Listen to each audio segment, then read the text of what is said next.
अस्सलाम वालेकुम। मैं मर्सिदी मिटवार बाबाला मौजू कलाम वाक़ई ख़ूब चयो आहे। मुंहिंजे दिलि जे वेझो ख़ुलूस जी ख़ुशबूए उन शख़्सियत में महसूसु कयो हुयो।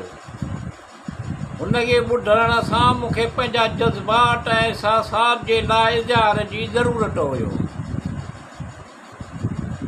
वाक़ई ख़ूब चयो आहे। मुंहिंजे दिलि जे वेझो ख़ुलूस जी ख़ुशबूए उन शख़्स में महसूसु कयो हुयो।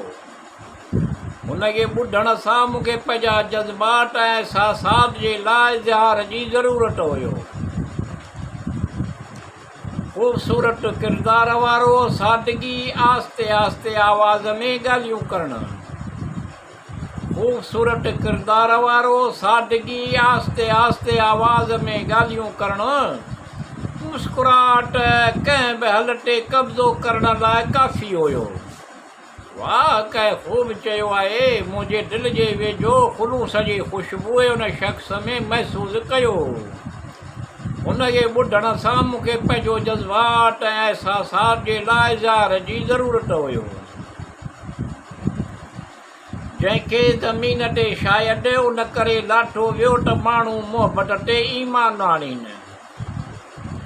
जंहिंखे ज़मीन ते शायदि उन करे लाठो वियो त माण्हू मुहबत ते ईमान आणीनि। हिकु मुनफ़रद कुदरत जो शाहकार हुयो।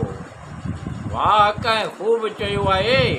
मुंहिंजे दिलि जे वेझो ख़ुलूस जी ख़ुशबूए उन शख़्सियत में महसूसु कयो हुयो। उनखे ॿुधण सां मूंखे पंहिंजा जज़्बात ऐं एहसासात जे लाइ इज़हार जी ज़रूरत हुयो।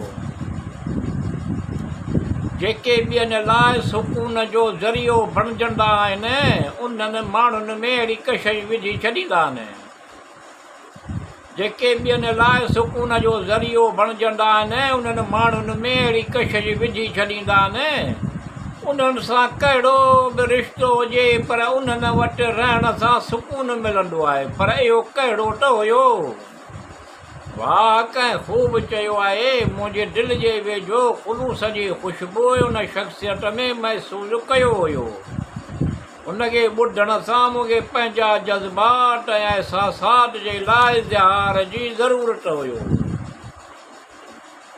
हिकु मुनफ़रद तरीक़े सां मूंखे छॾे वियो, घणो सुठो हुयो। हिकु मुनफ़रद तरीक़े सां मूंखे छॾे वियो, घणो सुठो हुयो। पर आऊं उन जे क़ाबिल कोन हुउसि। शोख़ तबियत मुनफ़रद निरालो हुयो। वाक़ई ख़ूब चयो आहे। मुंहिंजे दिलि जे वेझो ख़ुलूस जी ख़ुशबूए उन शख़्स में महसूसु कयो हुयो। उनखे ॿुधण सां मूंखे पंहिंजा जज़्बात ऐं एहसासात जे लाइ इज़हार जी ज़रूरत हुयो। या अल्लाह, तोखां मदद घुरूं था। हलाए असांखे वाट सिधीअ ते, वाट उन्हनि जे अहसान कयो तो जिन ते। या अल्लाह, तोखां मदद घुरूं था। या अल्लाह, तोखां मदद घुरूं। हलाए असांखे वाट सिधीअ ते, वाट उन्हनि जे अहसान कयो तो जिन ते।